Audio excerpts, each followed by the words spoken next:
Welcome to Kamal Kolkata. Kamal da আজকে চলে এসছে বেহালা থেকে old age home, Moinu old age home, Behala থেকে ওল্ড এজ হোম মাত্র 15 কিলোমিটার। সেই 15 কিলোমিটারে এই ওল্ড এজ হোমটা দেখাচ্ছি আমরা। এই ওদিকে দেখাও একটু, এই ওল্ড এজ হোমের পাশে প্রকৃতির দৃশ্যটা দেখাও, যেটা দোতলা তিনতলাও আমরা দেখাবো গিয়ে।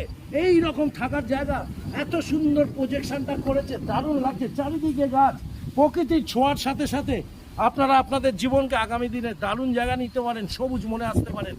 কামাল কলকাতার ইউটিউব চ্যানেলটা দেখুন। প্রত্যেকটা বড় বড় মা, আমার যারা মারা রয়েছে তাদেরকে প্রণাম জানাই। বাবারা রয়েছেন যারা একা আছেন, তারা মইনুলে আসতে পারেন। এখানে নো হিন্দু, নো মুসলিম, নো খ্রিস্টান, কোনো জাত দেখা হয় না। সবাই বন্ধু, সবাই আমাদের মা বাবা। সেকেন্দার সাহেবকে স্যালুট জানাচ্ছে। চলুন ভিতরে যাব। কামাল কলকাতা সাবস্ক্রাইব করে দেখতে থাকুন। Welcome to Kamal Kolkata.